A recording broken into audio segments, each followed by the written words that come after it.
Buenos días a todos. Yo soy Hugo Castro, coordinador de la Comisión Nacional de Energía. En este caso, Leonardo Robles, el presidente de la Comisión Nacional de Energía, dejó como encargado para coordinar aquí a Carlos de María, que les voy a decir rápidamente alguna de su semblanza. Carlos de María es socio responsable del área de energía de Galicia Abogados, es un abogado especialista en energía, es maestro de Derecho de la Energía en la licenciatura de Derecho en la Universidad Panamericana y de Financiamiento de Proyectos en la maestría de Derecho de la empresa de la UPE también. Es visitante académico de la Facultad de Leyes de la Universidad de Cambridge y es vicepresidente de la Academia Mexicana de Derecho de Energía. Carlos, te dejo la palabra para coordinar este foro. Muchísimas gracias. Gracias, Hugo. Mucho gusto estar aquí con ustedes en este evento y para platicar de el tema de la energía que es tan relevante para el desarrollo del país y que ha tenido un curso bastante turbulento en los últimos años. Así que, bueno, pues la idea es platicar con ustedes de estos temas. Para ilustrarnos y hacernos este panel muy interesante, nos acompañan Laura Sima y Luis Serra. Les platico brevemente su semblanza. Laura es agregada de energía del Departamento de Energía en la Embajada de los Estados Unidos desde mayo de este año. Previamente trabajó en la Oficina de Asuntos Internacionales de la Sección de Asuntos Multilaterales para Cooperación Climática y Energía Limpia del Departamento de Energía. Laura negoció declaraciones sobre energía en esta posición, incluyendo la agenda Breakthrough, trabajando en la Casa Blanca para comunicar el apoyo del presidente Biden durante el lanzamiento de los líderes. Tiene mucha experiencia en materia de estrategia climática internacional y en temas de transición energética. Así que, bueno, contamos con una experta en este panel. Por otro lado, también nos acompaña Luis Serra. Luis es decano asociado de investigación y facultad de la Escuela de Ciencias Sociales y Gobierno, director ejecutivo de la Iniciativa de Energía del Tecnológico en Monterrey. Ha dirigido proyectos de investigación y consultoría para empresas y el gobierno federal en materia de energía, desarrollo económico y sustentabilidad en Norteamérica. Como consejero del TEC participa en una serie de grupos y de comisiones, entre ellos la Comisión de Estudio del Sector Privado para el Desarrollo Sustentable.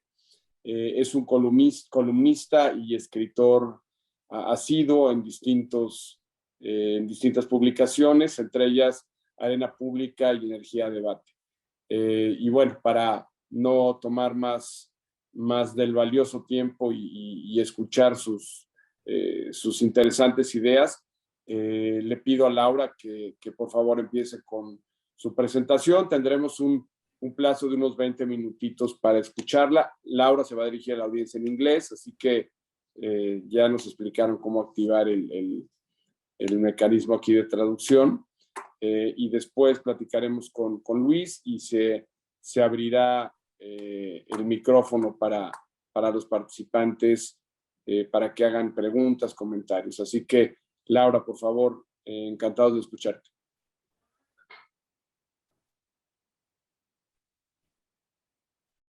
Sí.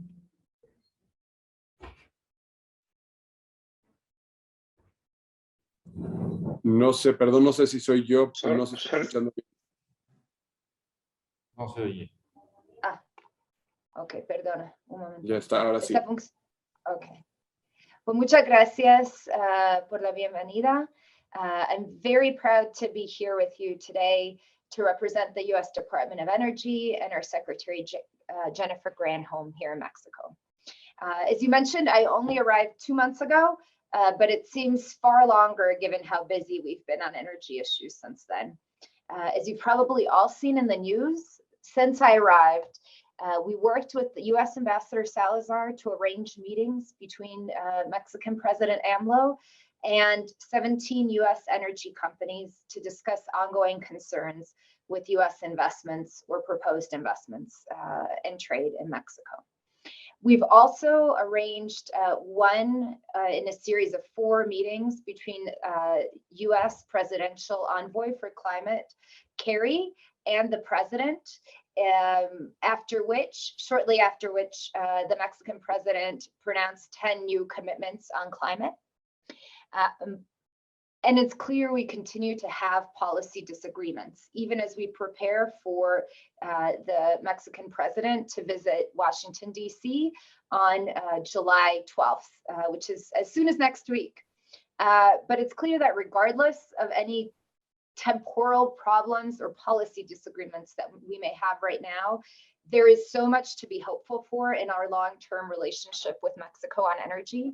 And this is one of the most critical energy trade relationships we have in the world. But before getting into some of the more negative policy spaces, I wanted to take a step back and let you know why Secretary Granholm asked me to come here, given our recent focus on climate.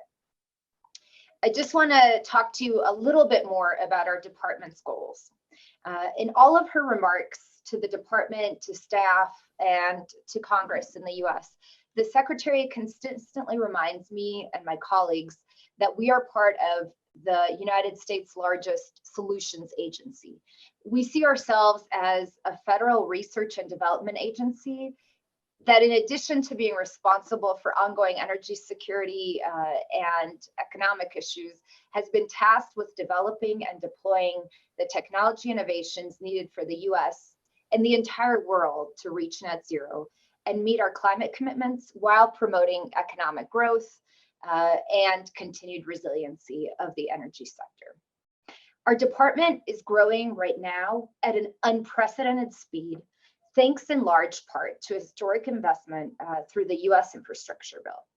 And last year, I worked very closely with the Secretary when some of that was still not clear as our lead for COP26 to raise global ambition and advance not only the US clean energy agenda, but the world's ambition. At COP26, our Secretary said that ambition is just not enough anymore. We need to be acting quickly, and there's no better time than right now. And so last year, she dubbed 2022 this year as the year of implementation for clean energy globally. This year, the US is hosting the International Energy Agency Ministerial, the Clean Energy Ministerial and Mission Innovation in Pittsburgh in September, and the IAEA Ministerial later in the year. We can't but recognize that 2022 has taken an unprecedented turn with the war in Ukraine and related energy issues. But our goal in making this the year of clean energy implementation now holds even greater urgency. No country has ever been held hostage over wind or solar power.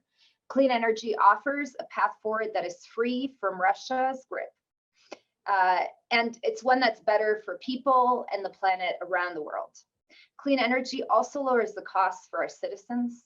And right now, many countries are already seeing lower electricity rates as they've switched from coal or fossil fuels to more renewables. That's no more obvious than it is in Mexico, where renewable generation can yield some of the lowest costs. The United States sees energy security, climate action, and the clean energy transition as part of one unified effort. And that is why our bipartisan infrastructure law invests billions in next generation clean technologies while maintaining existing sources of zero carbon power, including nuclear. And that is why we've committed to ending direct government finance for new unabated fossil fuel by the end of 2022, while investing ourselves in net zero power by 2035 and an overall net zero economy by 2050. But to get to 2050, the world needs to cut emissions by 60% by 2030. That's in less than 8 years. That means we have to pick up the pace now, yesterday. We share with Mexico an enormous responsibility and an enormous economic opportunity. The clean energy transition is already happening, and the global market for clean energy technologies will reach 23 million by 2030, benefiting every country that jumps in. We are on the cusp of the most important transition human society has ever seen. And 2022, this year, needs to be the year the world took giant steps to improve energy security and tackle climate change. So let me get back to our relationship bilaterally with Mexico. Mexico is a long-term partner for energy issues. The US and Mexico energy, transportation, manufacturing relationship could not be more interwoven. And that's not only because of TMEC, but also because of long-term collaboration on technical issues, regulatory issues, and in nuclear energy. Just this year, the Mexican Congress upheld a 123 nuclear agreement with Mexico, which will come into force later this summer and enables the trade of the more free trade of nuclear energy technologies, very sensitive technologies between the US and Mexico to be able to harness this clean energy option. But we understand that the momentum in the energy sector is difficult.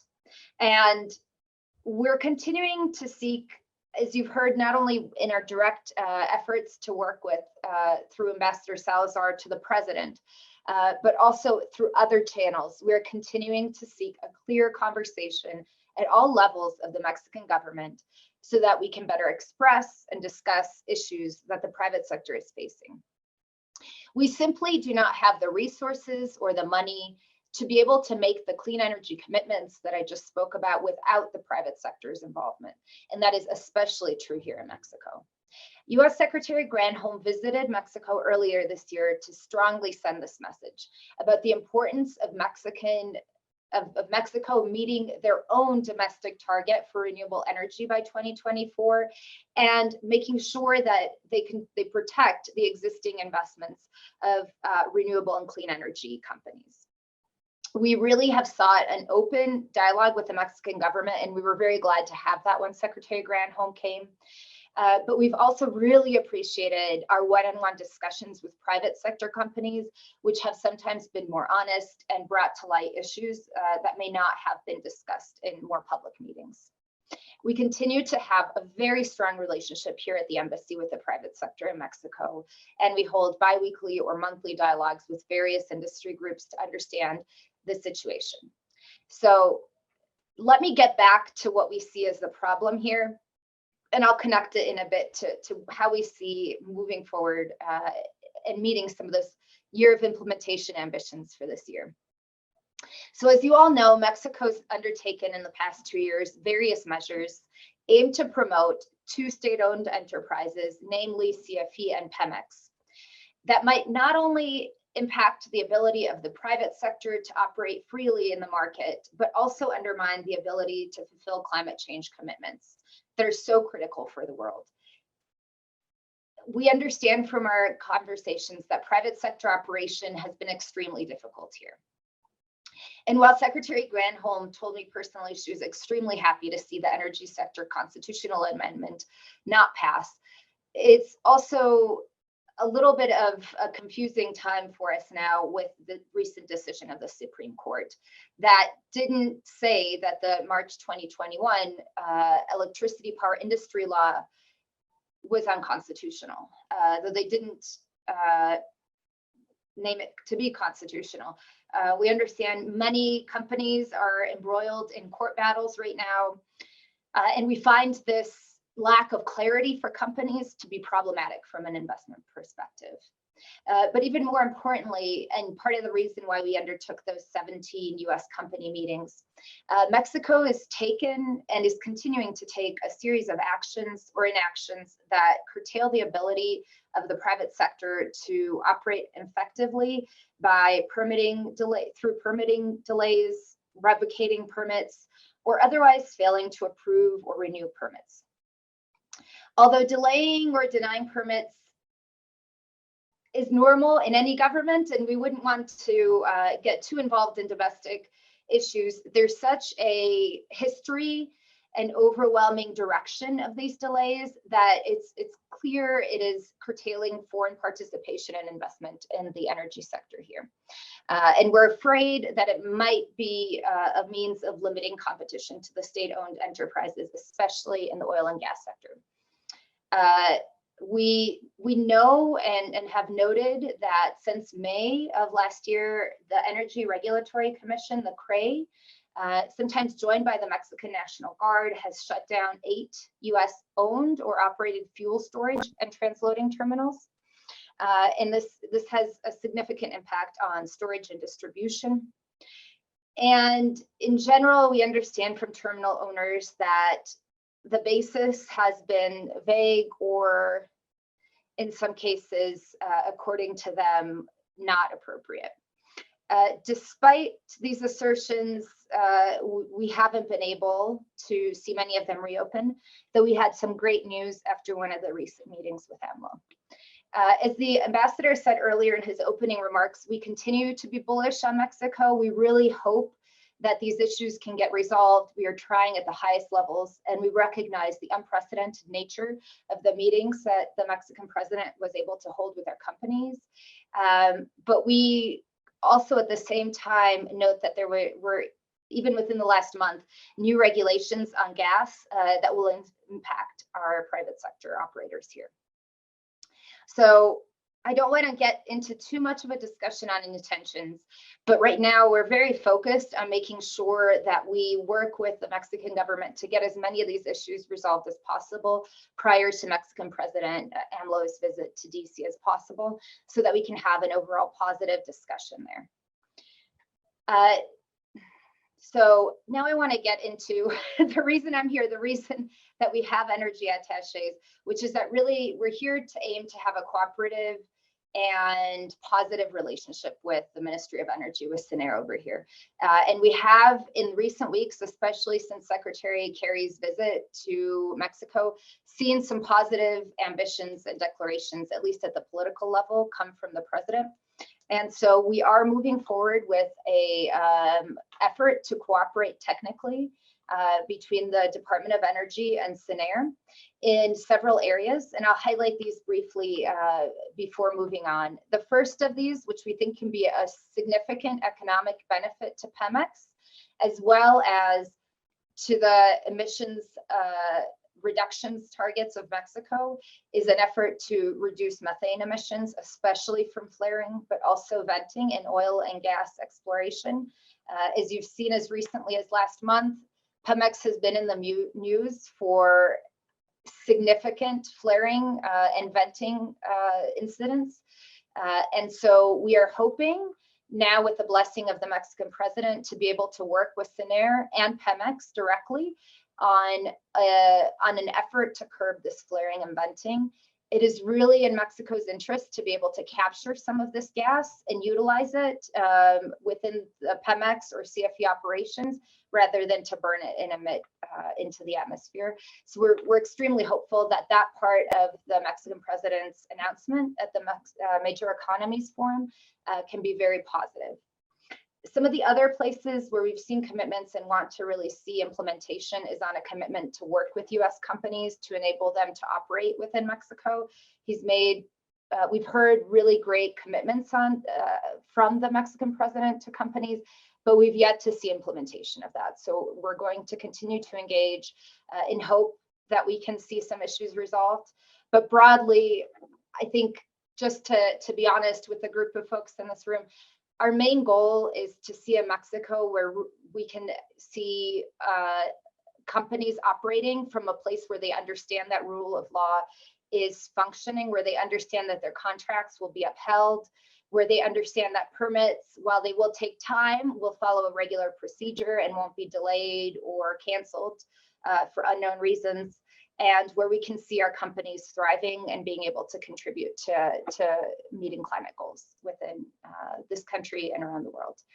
And I think with that, I'm going to give it back to you, Carlos, but I'm really hopeful for us, for the Department of Energy, to be able to build a better relationship with SENER and to support the ambassador in continuing to benefit from the relationship with the president, to be able to address the issues, but also make sure that we move in a more positive direction for our private sector investors in the country. That's it for me. Muchas gracias, Laura. Pues sí, claramente hay mucho en qué trabajar. Mencionaste una larga lista de áreas de oportunidad en el sector de energía que claramente requieren, primero que nada, una comunicación directa, abierta, honesta, con una intención evidente de cumplir con las metas que se han propuesto, ¿no? Tanto en caso de reducción de emisiones como de crecimiento en el desarrollo de energías limpias. Luis, adelante también. Y tenemos muchas preguntas para ustedes dos que yo creo que compartimos todos los que los estamos escuchando, lo mismo que muchas de las preocupaciones que ustedes tienen. Así que, Luis, por favor. Muchas gracias, Carlos. Primero que nada, gracias a Coparmex, especialmente a su presidente José Medina Mora. Un placer estar en este panel contigo, Carlos, y contigo, Laura.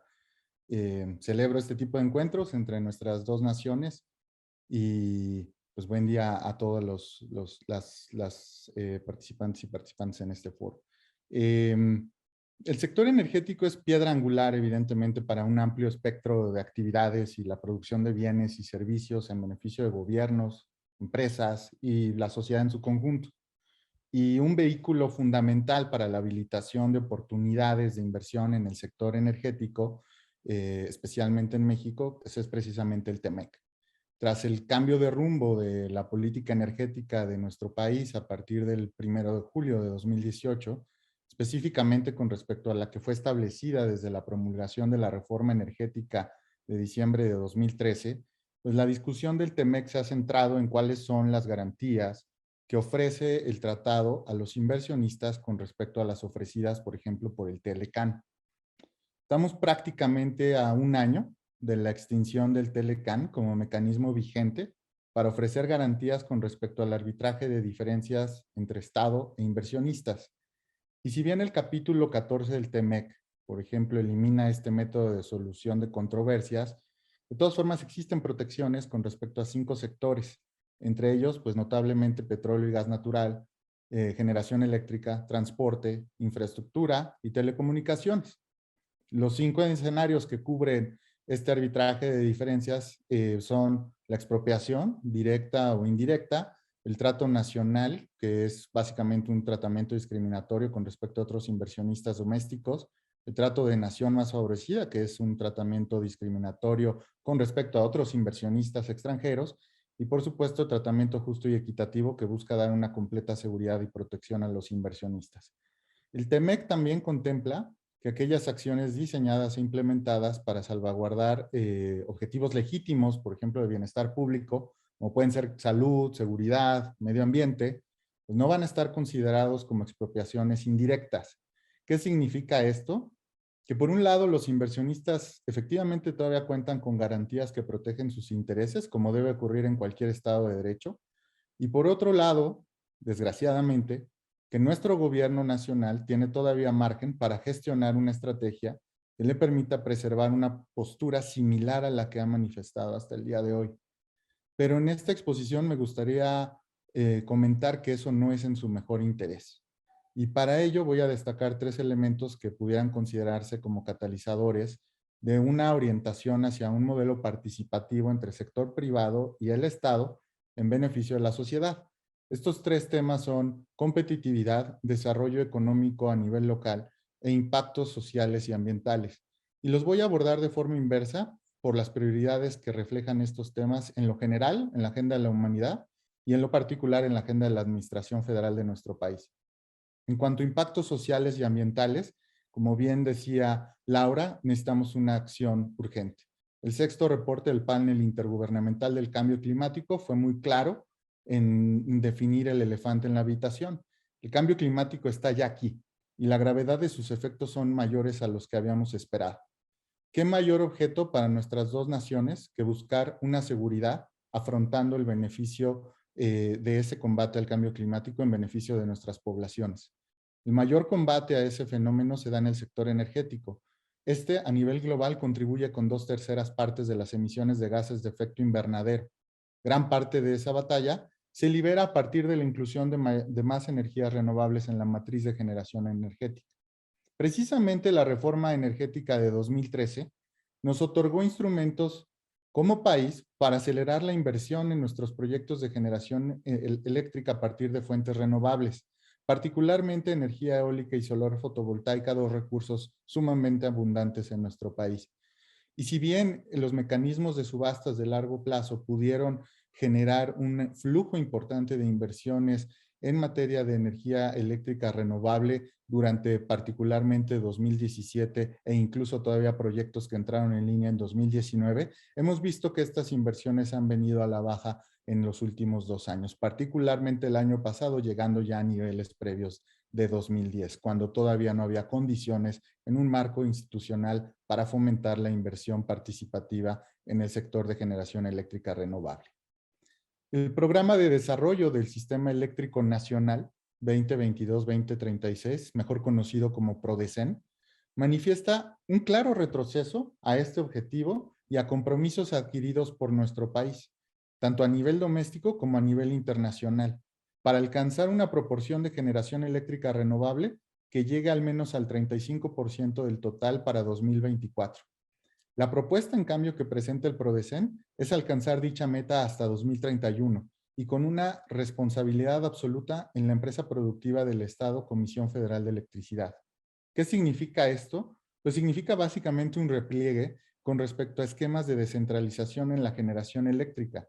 Este tipo de esquema no es solo atractivo por brindar beneficios económicos y técnicos, sino también ambientales y sociales. Por eso se vuelve imperativo retomar en nuestro país el impulso a la generación distribuida. Si bien existen beneficios técnicos y económicos que de momento no voy a comentar, este tipo de esquema democratiza el acceso a la energía, proporciona además soluciones costo efectivas para la electrificación en comunidades rurales y marginadas y además reduce las emisiones de gases de efecto invernadero y partículas contaminantes con alto daño para nuestra población. Desde la perspectiva social, esto permite además la inclusión de personas en condiciones de mayor vulnerabilidad y el cumplimiento de metas establecidas por el Objetivo de Desarrollo Sostenible número 7, el cual busca garantizar el acceso a energías asequibles, seguras, modernas y sostenibles para todos. En México, según datos oficiales, casi 5 millones de mexicanos tienen dificultades con el acceso al suministro de energía eléctrica.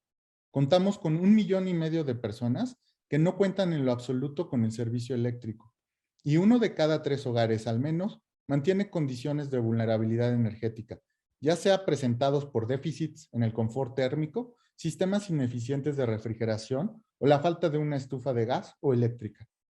La atención a la vulnerabilidad energética tiene un principio en el desarrollo de infraestructura que el Estado mexicano no puede, desde la perspectiva fiscal, afrontar por sí solo. Para el gobierno en turno, erradicar la pobreza y la desigualdad han representado una de sus banderas más importantes.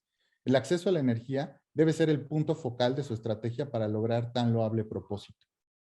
En cuanto a desarrollo económico a nivel local, lo mencionaba muy bien Laura, una gran meta de nuestras naciones es la resiliencia y la seguridad en alcanzar metas de emisiones netas cero para nuestras naciones. Precisamente, el robustecimiento de la industria energética no significa solo fortalecer a las empresas productivas del Estado. Y el mejor ejemplo lo tenemos a la vuelta de la esquina, lo que ocurrió con la revolución Shale en nuestro vecino del norte. Su éxito no fue solo ocasionado por un golpe de suerte geológico, sino por la orquestación de un marco regulatorio participativo para la explotación de un recurso abundante en beneficio de la población.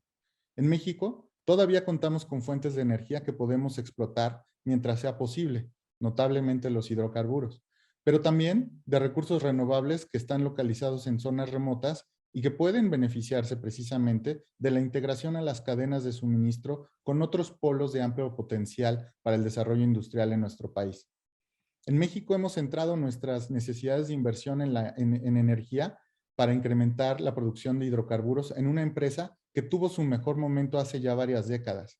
Sabemos que la mayor parte del incremento esperado en la demanda por hidrocarburos hacia 2050 no proviene para la conversión del petróleo en combustibles de origen fósil, sino para el uso en destinos de no combustión, especialmente la petroquímica, algo que también nuestro vecino del norte ha desarrollado con bastante fuerza. Nuestro país tiene una vocación manufacturera y ante nosotros uno de los mayores retos que se presenta lo impone la automatización e integración de servicios en una era digital y de procesamiento de grandes flujos de información, mejor conocido como el Big Data. ¿Por qué vamos a destinar como nación recursos escasos hacia la producción de combustibles fósiles que tienen ya una fecha de caducidad pronta? El TEMEC nos asigna la gran oportunidad de facilitar el comercio de bienes de consumo con proyectos de inversión en infraestructura de transporte a bajo costo. El Estado mexicano, por su parte, puede utilizar esos recursos para fomentar el desarrollo de una masa de talento, capaz de utilizar soluciones tecnológicas para electrificar nuestra economía y el sector transporte. En Estados Unidos, la Federación marca la política energética, pero los estados de la Unión y las ciudades son también actores sumamente relevantes en el despliegue de proyectos y estrategias de inversión en proyectos orientados hacia la transición energética. En México, a lo largo de los últimos años hemos observado el desarrollo de agencias estatales de energía que buscan precisamente detonar el potencial de sus regiones para beneficio de su población. El Estado mexicano podría bien retomar la facultad que le otorga el artículo 27 constitucional, el cual precisamente prevé la participación del sector privado en el desarrollo de proyectos de infraestructura.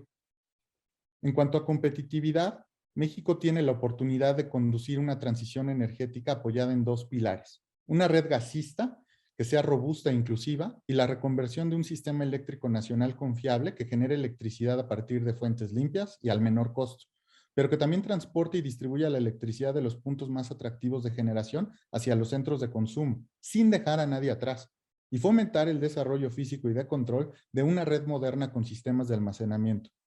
Pemex no tiene los incentivos para desarrollar una plataforma ambiciosa de producción de gas natural, y todavía tenemos la oportunidad de contar a la vuelta de la esquina, justo en nuestra frontera norte, con posiblemente la cuenca geológica más importante a nivel mundial en términos de gas natural. Entonces se vuelve imperativo para nuestro país retomar un plan quinquenal para el sistema de transporte y almacenamiento nacional integrado de gas natural. La Comisión Federal de Electricidad ha sido un pilar para la electrificación de nuestro país. Nadie niega eso. Pero las necesidades de consumo con características de confiabilidad, calidad, seguridad y continuidad exigen ejecutar un modelo de convergencia de actores públicos y privados como lo faculta el marco institucional vigente. Existe una percepción imprecisa respecto a que la integración de una mayor cantidad de energías renovables impone un riesgo al suministro eléctrico para la población. Nada más falso. Lo que se necesita son flujos de inversión que nos permitan acoplar sistemas invertidores de corriente y de control de demanda. Además, existe la percepción que primero hay que atender las necesidades económicas de la población antes que las ambientales. Falsa dicotomía. Las economías latinoamericanas, que antes eran menos atractivas a la inversión en energía en México, han mostrado que las inversiones no ocurren a futuro. Ya están sucediendo. Las estrategias de descarbonización que tienen países como Costa Rica y Chile, solo por mencionar algunos, que han sido facilitadas, por cierto, por el trabajo colaborativo entre agentes como el Banco Interamericano de Desarrollo e investigadores de la Escuela de Gobierno y Transformación Pública del Tecnológico de Monterrey, evidencian lo contrario. Para el caso de Costa Rica, voy a citar este ejemplo, la implementación de un Plan Nacional de Descarbonización va a traerles un beneficio neto de hasta 41,000 millones de dólares entre 2020 y 2050. Los territorios rurales van a ser los que más se van a beneficiar. La mejora en los rendimientos agrícolas y los servicios ecosistémicos que proporcionan bosques, el apoyo al turismo, por ejemplo, valen mucho más que todas las inversiones necesarias requeridas para reducir las emisiones en la agricultura y en la ganadería, así como el valor financiero de la tierra dedicada a los bosques que capturan carbono de la atmósfera al crecer. En las ciudades, por ejemplo, los beneficios de descarbonización también van a ser mayores a los costos. Y los ahorros de energía, la reducción de accidentes, la mejora en la competitividad ligada a la reducción de presas, la reducción de impactos económicos de la contaminación del aire y los impactos en salud, también compensan con creces los costos inicialmente más altos al cambiar vehículos eléctricos y al construir infraestructura que modernice precisamente el transporte público. Las ganancias en eficiencia en la industria y el valor económico de materiales reciclados son otros beneficios de la descarbonización. Un plan nacional de descarbonización para México, en el contexto de integración de cadenas de valor en Norteamérica bajo un instrumento como el TEMEC, no implicaría un sacrificio económico, todo lo contrario. Y voy a cerrar. Nuestras naciones cuentan con una historia repleta de lazos y encuentros. Nuestras diferencias, hemos tenido algunas, nos han enriquecido y nos complementan. Nuestra historia juntos va más allá de lo que un instrumento como el TEMEC simboliza por sí solo. Pero un tratado de esta envergadura y el compromiso que todas las partes impregnan en sus acciones tiene un impacto directo en la vida de cientos de millones de personas. Lo dijo bien Laura, nuestras naciones deben buscar seguridad energética. La seguridad energética es relevante para ambas naciones. En el largo plazo, eso requiere el establecimiento de un ecosistema que facilite inversiones requeridas para suministrar energía conforme a un desarrollo económico incluyente. Pero en el corto plazo también debemos estar dispuestos a satisfacer las necesidades de nuestra sociedad con un abastecimiento continuo y confiable de energía. Eso exige lo que decía Laura, resiliencia, la capacidad de los sistemas energéticos para reaccionar con prontitud ante cambios entre el balance en oferta y demanda de energía. Lo que aconteció en Texas en febrero de 2021 y en la región norte de nuestro país es ejemplo claro de lo importante y el tipo de reto que tenemos ante nosotros y lo que nos conlleva a modificar nuestra percepción de los sistemas energéticos en México y en Estados Unidos, particularmente de nuestras redes eléctricas y gasistas. Los costos financieros que implica la modernización de nuestro sector energético, es decir, en México, no pueden ser cubiertos exclusivamente por el Estado mexicano. No es deseable ni siquiera que sea así. Tenemos demandas sociales importantes también en materia de salud y educación. En el marco del TEMEC, la búsqueda de metas como estas se simplifican a través de la colaboración entre naciones. Usemos esa posibilidad, estamos a tiempo. Este tipo de foros son precisamente para discutir ideas que abonen hacia ese sentido. Muchas gracias. Muchísimas gracias, Luis. Y Laura, pues si quieren podemos pasar ahora a algunas preguntas. Yo tengo algunas preguntas para ustedes. La verdad es que podríamos hablar de esto horas, ¿no? Y después de todo lo que han dicho, nos vienen a la cabeza miles de ideas. Me gustó muchísimo porque creo que enmarca muy bien el contexto de esta presentación en el marco de la relación entre México y Estados Unidos. Yo recuerdo una frase que dijo el secretario Jaime Serra cuando se firmó la primera vez del Tratado de Libre Comercio, en aquel entonces NAFTA o el TLC, que decía algo muy simple y muy obvio, que nos guste o no nos guste, seremos vecinos para siempre, ¿no? Eso es algo que no podemos cambiar nuestras ideologías, la forma de ver el mundo, la forma en este caso concreto de buscar las mejores soluciones de energía. Todo eso va a cambiar, pero lo que no vamos a cambiar nunca es seguir juntos compartiendo una frontera de miles de kilómetros, ¿no? Y eso nos debería abrir los ojos y buscar soluciones conjuntas porque tenemos muchos problemas comunes que tenemos que atender juntos, ¿no? Y claramente la integración energética de los dos países es algo fundamental, ¿no? Un segundo comentario, quisiera yo aclarar algo que mencionó Laura acerca de las dudas y confusiones que atraviesa el sector en este momento. La reforma constitucional que no fue aprobada dejó ahí muchas dudas de cuál sería la legislación. Al día de hoy, pues, al no haberse aprobado esa iniciativa, continuamos con la reforma de 2013, que establece principios de no monopolio, de participación de los sectores público y privado, de libre competencia, de sustentabilidad, de transición energética, principios operativos del sector como los de el orden de despacho por mérito económico, acceso abierto, operación eficiente del sistema. Todas esas reglas que representan una modernización del sector hoy siguen vigentes, ¿no? Entonces, eso yo creo que es muy importante tenerlo en cuenta. Y después viene una resolución extremadamente confusa de parte de la Suprema Corte ante la acción de inconstitucionalidad que presentó el Senado en contra de la reforma de la ley de la industria eléctrica, que trataba de reinstalar a la CFE como un ente monopólico, cambiar el orden del despacho, eliminando el orden por mérito económico, ¿no? Es decir, comprando la electricidad o despachando a las empresas que generan con un costo más bajo y dándole prioridad a CFE independientemente de su costo más alto, de su tecnología, eliminando la obligación de CFE de comprar electricidad a través de subastas, lo cual pues causaba daños muy graves a la competencia, ¿no? Simplemente la eliminaba y consecuentemente al medio ambiente al interponer una serie de barreras a las energías limpias. La Corte no resolvió esa acción de inconstitucionalidad, la dejó, la desechó.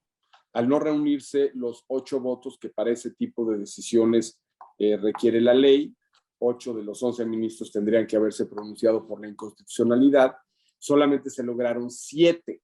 Hubo ahí una serie de dudas porque hubo un 8º ministro que también se pronunció por la inconstitucionalidad, pero por razones de medio ambiente y no solo de competencia económica.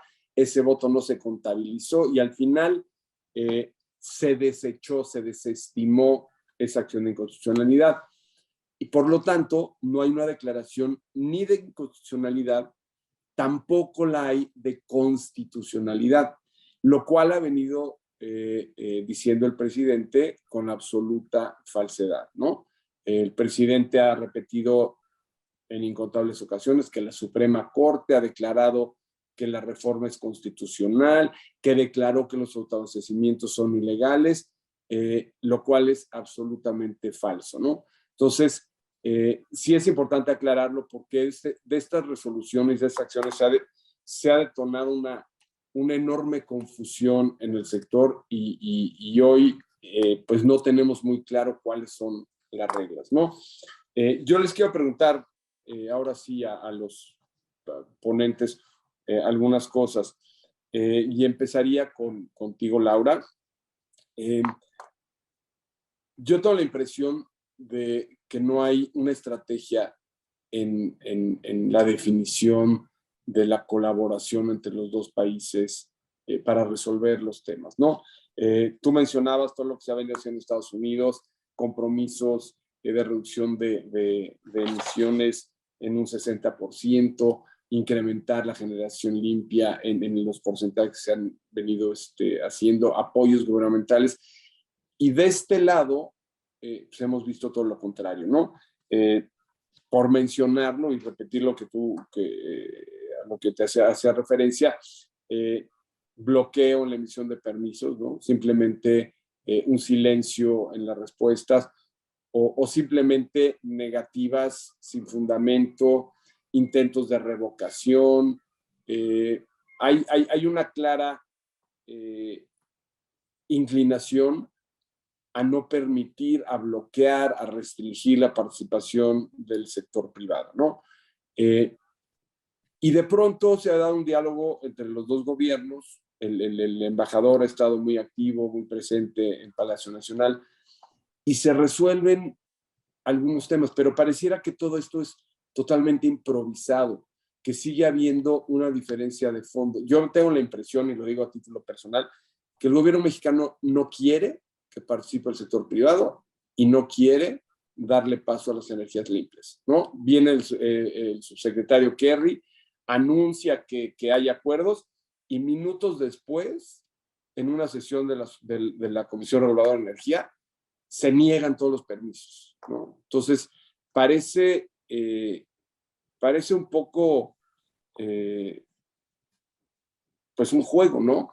Y quisiéramos entender un poquito cuál es esa dinámica en la estrategia entre los dos países.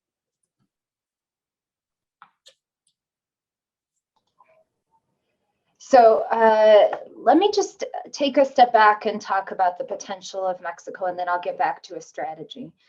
Because I think you're right in parts. We cannot organize for Mexico, a sovereign nation led by democratically elected leaders, their own energy policy. We have to be willing to work with the people that the Mexican people have elected.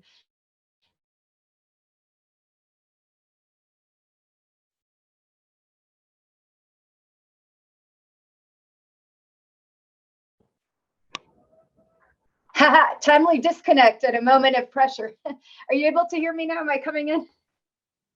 Yeah, we can hear you well. Wonderful. I don't know what just happened. But what I wanted to say was we continue to be enthusiastic about working with the Mexican government to advance their climate goals, as recently stated by the president, and continue to support a competitive and diversified clean energy economy. And we're doing that not just because of our relationship or our ambassador's relationship with the government in power right now, but because of our 4-decade relationship with Mexico as an economic partner.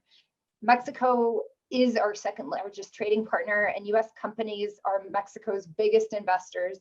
And so we continue to have a fundamental interest in seeing Mexico succeed. Mexico cannot succeed with some of what you've discussed, Carlos, and some of what I've implied, which is opaqueness and a lack of certainty in the investment and regulatory environment.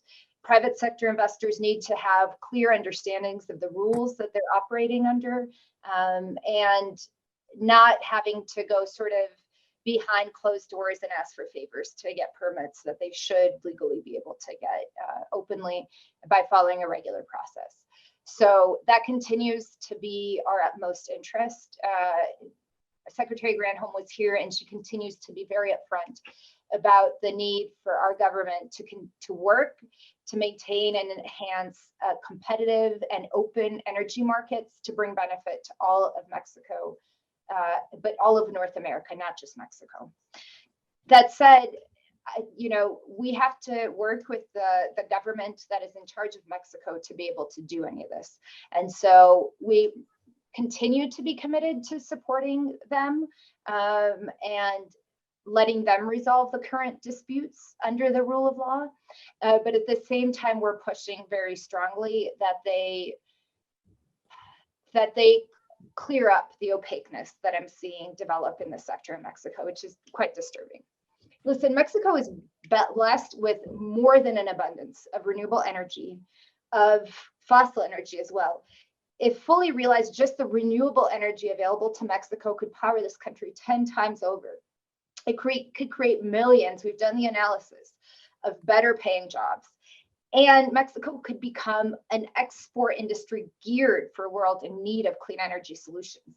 We are developing the technologies, we're investing in the technology development, and we would love to have a partner in Mexico that could be manufacturing some of the technologies that we develop, or even working with us on technology development.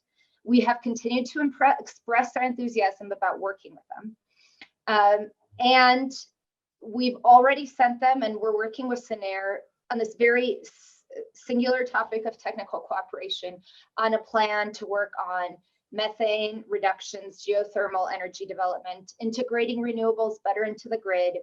And I think actually it was mentioned earlier, the idea of decentralized energy. We would really like to work with NREL, one of our national labs, and SENER to promote a model we have on improved decentralized energy, just decentralized renewable energy identification for rural and off-grid electrification. But all of that said, we understand that Mexico is a sovereign country and we cannot make decisions on behalf of the Mexican government. So we are continuing to engage with companies from the US that are in arbitration, that are filing lawsuits, that have amparos, that are continuing to pursue the regulatory and legal venues available to them. And I think, as Luis so clearly stated, the protections that they have under TMEC so that they can get some of these issues resolved. As the lawyers in the room, and not myself, are better aware, some of these processes take quite a long time.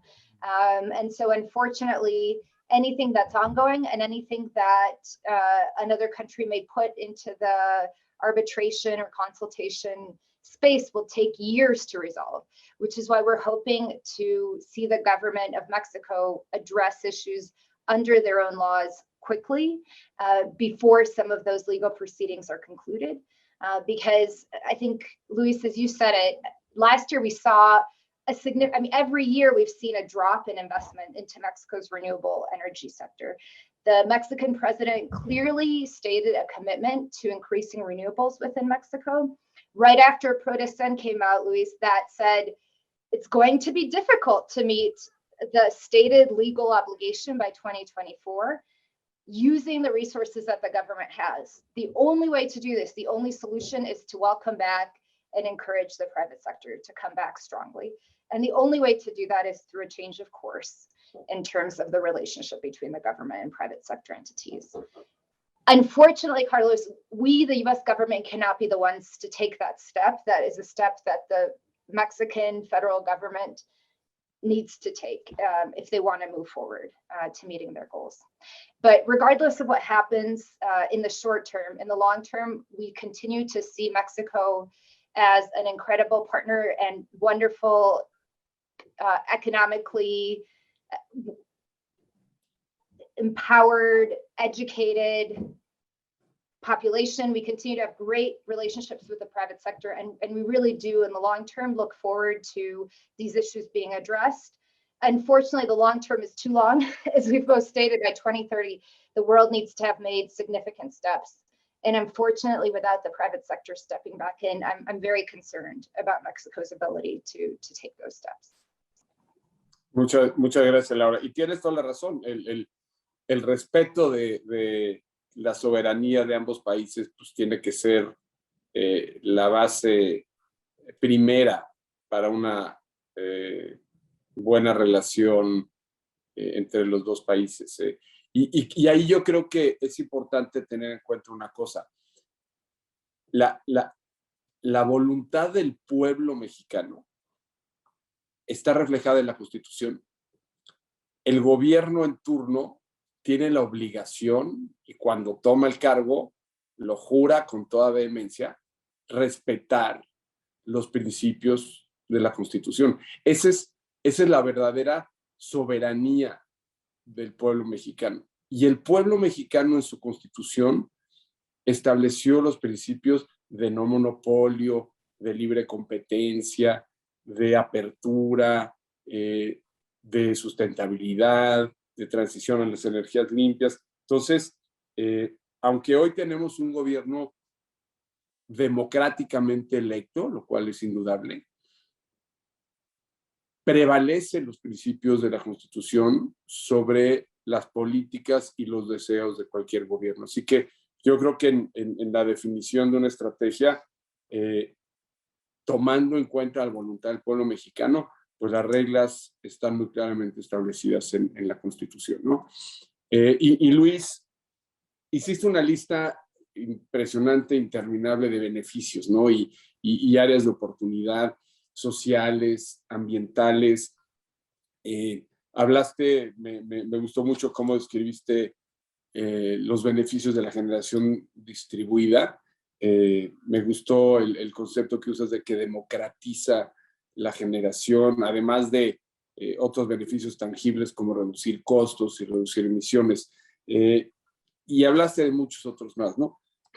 Y creo que estamos ya un poquito saturados de repetirnos miles de veces todos los beneficios que implica, pero seguir encontrando resistencia de parte del gobierno, ¿no? Lo decías muy claro, el Prodecen reduce las metas, ¿no? O las retrasa, y además se las pone únicamente en manos de CFE, lo cual pues, contradice esta idea que ha mencionado Laura varias veces de incorporar al sector privado y que además está en la Constitución, ¿no?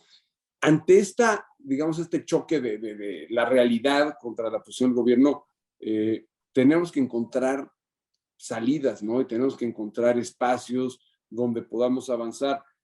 ¿Qué ves tú desde tu posición, con todo lo que sabes, con todo lo que se ha estudiado, como alternativas para poderse sentar con el gobierno a ver su viabilidad y su implementación. Gracias, Carlos. Pues es difícil, como lo ha manifestado Laura, igual tú lo comentaste en la introducción, ¿no? Una cosa es lo que se manifiesta luego en el discurso sobre las intenciones, supuestos compromisos que se van a adquirir para facilitar la incorporación de inversiones, sobre todo del sector privado, ya sea nacional o internacional en el sector. Pero luego, a la mera hora, lo que vemos es justo el despliegue de acciones que justo van en el sentido contrario, ¿no? O que de alguna manera dificultan o obstaculizan el despliegue de estos proyectos. Y yo creo que parte de lo que está haciendo los estados, algunos de ellos, no todos, en términos de empezar a crear soluciones desde lo local, donde ya no van a estar enfocadas en términos, digamos, de sostenibilidad exclusivamente a la generación de proyectos, al despliegue de proyectos en generación eléctrica, sino probablemente a lo mejor en temas de eficiencia energética para residencias a nivel local, mejorar confort térmico, a lo mejor calentadores solares en cierto tipo de hogares que tienen dificultad para abastecerse de energía, que precisamente van enfocados a poblaciones en ciertas condiciones sociales que van, digamos, alineadas a la estrategia de la administración federal. Creo que son las que tienen un poquito menos resistencia por parte de ellos.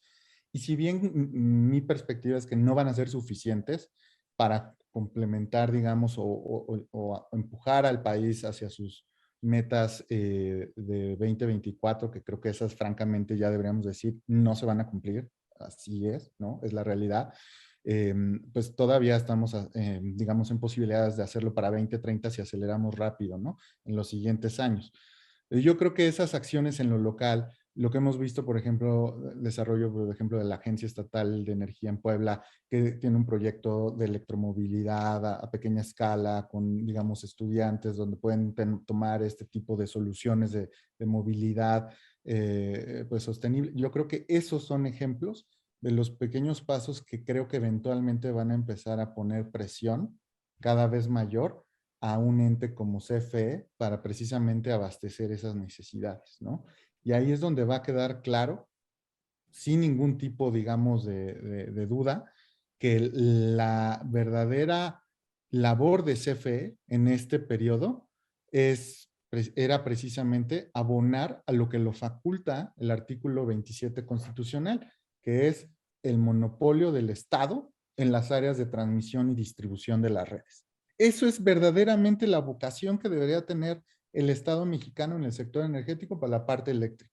Ayudar a incrementar, robustecer, interconectar las zonas que no tienen conexión, los proyectos que teníamos de interconexión en Baja California con el sistema interconectado nacional, el del Istmo de Tehuantepec, tenemos uno también ahí en la península. Que se atoraron ahí, ¿no? Todos se atoran. Esos eran los que verdaderamente necesitaban el empuje de la inversión del Estado. Y luego ya podríamos quizá platicar de decir, pues bueno, pues ya que el privado se dedica a la generación, en la generación CFE claramente pierde dinero. Los números ahí están, pierden dinero. Precisamente todos estos programas que iban a desfasar centrales de generación eléctrica contaminante de CFE aparecen en el PRODECEN, ¿no? Porque ya no las pueden desfasar, porque como ya no tenemos nuevos proyectos en línea, tienen que utilizar estas centrales antiguas para poder seguir abasteciendo las necesidades de la población. Entonces, yo creo que ahí decididamente va a ser muy complicado cambiar la perspectiva de esta administración pensando hacia el siguiente año. Pero creo que se pueden empezar las discusiones con los actores que probablemente van a estar tomando las decisiones en 2024, ¿no? Y esperemos que esos actores, independientemente de los acuerdos que tengan que hacer para llegar a esa posibilidad, en el momento en que tengan esa facultad como jefes de Estado, pues que verdaderamente tengan la noción de buscar ahora sí las soluciones que el país requiere. Y entonces yo creo que ahí se pueden ya retomar palabras en decir, vamos a desplegar estos grandes proyectos, pero sí necesitamos desde ya que las entidades federativas también asuman una responsabilidad que hasta ahorita la verdad es que han dejado todo hacia la federación. Y creo que estas salidas que tienen entidades como Nuevo León, como Puebla, como Tamaulipas, también lo tiene desde hace tiempo Guanajuato, pues bueno, son precisamente esas acciones que creo que los gobernadores tendrían que estar impulsando fuertemente para cada vez poner más presión en lo federal de tener que reaccionar y retomar el rumbo.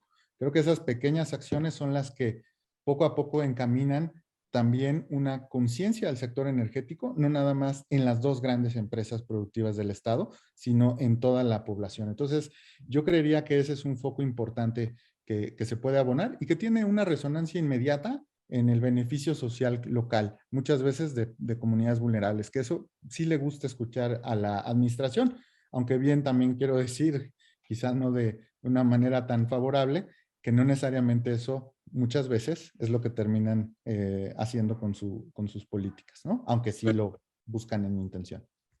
Sí, muy claro, Luis. Y bueno, creo que estamos ya casi sobre el tiempo. Yo creo que no nos podemos despedir sin una pregunta que seguramente todos tenemos en la cabeza. Después de hablar brevemente, porque también no nos da tiempo para describir todos los beneficios que tendrían estas soluciones con la participación del sector privado, con tecnologías nuevas, considerando el gran problema del cambio climático y los inventos, la creatividad del ser humano, aportando nuevas ideas, nuevas tecnologías, energías limpias, etcétera. Tomando en cuenta también el marco legal en México, ¿no? Las disposiciones constitucionales que hemos mencionado y este deseo de mejorar. ¿Cuál es la expectativa que tienen o que esperan tras la reunión que tendrán los presidentes norteamericanos, el señor Joe Biden y nuestro presidente López Obrador la siguiente semana, específicamente en materia energética, ¿no? Creo que ya la conversación ya se extendió muchísimo, ya han venido una serie de visitas, hemos hablado de todo esto muchas veces, beneficios, problemas legales que vemos ahí, la Constitución siendo violentada. En ese contexto, ¿qué esperamos de esta reunión? Hay mucha expectativa y yo creo que también hay mucha esperanza de que salgan soluciones positivas que reencaminen la vida del sector. Laura, pues. Sí, puedo empezar. Oye, No, creo que lo describiste perfectamente, que todos tenemos unas grandes esperanzas. Yo lo que puedo decirles es que el presidente de México ya está planificando invitar a las empresas americanas en el sector energético a una reunión en Washington para describir el progreso que ha hecho con ellos. Y antes de poder hacer eso, para ser completamente honesta, creo que tendrán que haber progreso. Y así que no sé, esperando at the edge of my seat a ver lo que pasa la próxima semana. Pero en la discusión entre Biden y AMLO, bueno, lo fundamental creo que hay un acuerdo completo en la importancia de justicia energética, de tratar de hacer algo a beneficio a la gente pobre y, como ha dicho Luis, antes no conectada a la red. Y nosotros en esta administración estadounidense tenemos eso muy fuerte, muy frente a la agenda, esa idea de distribuir los beneficios a favor de comunidades que no han podido hasta ahora beneficiar de la transición energética. Y yo creo que ellos pueden comenzar con eso, pero tener una conversación muy honesta, porque tienen que tener una conversación muy honesta, porque la verdad es que no podemos lograr nuestras metas ni en conectar estas comunidades, eso quizás con el apoyo del Estado, pero también trabajando con lo privado para hacerlo del otro lado y liberar resources. So I think we cannot meet our climate our development, our economic goals without working with the private sector. And I think that has to be very clearly communicated in the meeting. And my hope is that the meeting is really an opportunity to restart the discussion in a more positive, forward-looking and optimistic footing. But we also know, the US is not without problems. We're seeing, without question, rising costs. So we know that the Mexican president will bring that into the discussion. So what I'm hoping for is an honest and fulsome discussion about the problems we're jointly facing and the potential solutions, but in a way that hopefully puts us in a better footing to engage with the private sector and bilaterally to advance some of our key goals. Muchas gracias, Laura. Sí, we have expectations and hope, ¿no? Las dos. Luis, ¿algún comentario sobre esto y con eso concluir? No soy internacionalista y no me gustaría meterme tanto en ese terreno, pero creo que desafortunadamente en las mesas bilaterales siempre hay varios temas. Creo que en este foro precisamente se discuten en otras mesas, en otros días, y probablemente nos lo recordarás al rato, Carlos. Hay un programa muy vasto donde se tocan otros temas igualmente sumamente relevantes para las dos naciones. Yo creo que uno de ellos, innegable y que también está ahí presente y lo hemos visto en las noticias en los últimos días, pero por supuesto lo hemos vivido también probablemente en carne propia en las familias en las últimas décadas, pues es migración. Y yo creo que ahí hay un tema de moneda de cambio que el presidente López Obrador tiene a su favor en términos de mantener una cierta postura en la parte del sector energético a cambio de ciertas cosas que ofrece nuestro país como un país, digamos, de paso, ¿no? Que ya no es solo de paso, pero bueno, todavía hace esa función. Entonces, desgraciadamente creo que eso nubla mucho, digamos, la discusión que pudiera tenerse nada más desde la perspectiva del sector. Y creo por eso que yo tal vez tengo menos esperanzas en esta reunión, pero creo que efectivamente lo que no debe estar desligado de cualquier discusión del sector energético es la parte que está sucediendo con el país en términos más allá de la participación del sector privado.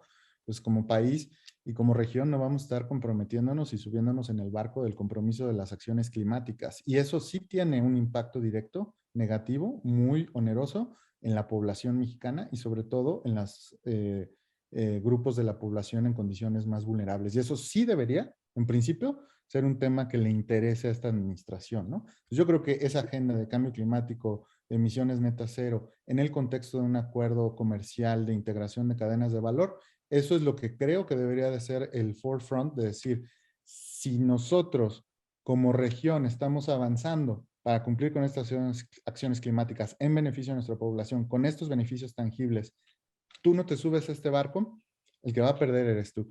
Y creo que eso debería de hacernos revertir como país y sobre todo esta administración, esa visión que tiene tan negativa de las acciones climáticas en el sector energético y solamente pensar en ellas como un programa de siembra de bosques, ¿no?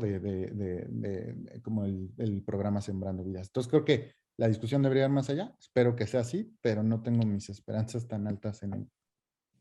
Pues estaremos muy, muy atentos y muy pendientes. Sí, pues gracias, Laura, por compartirnos sus experiencias, ideas, conocimientos. Gracias, Luis. Estuvo, yo creo que muy, muy actual y muy interesante. Y pues gracias a todos por participación, por sus preguntas y por el tiempo que pasaron aquí.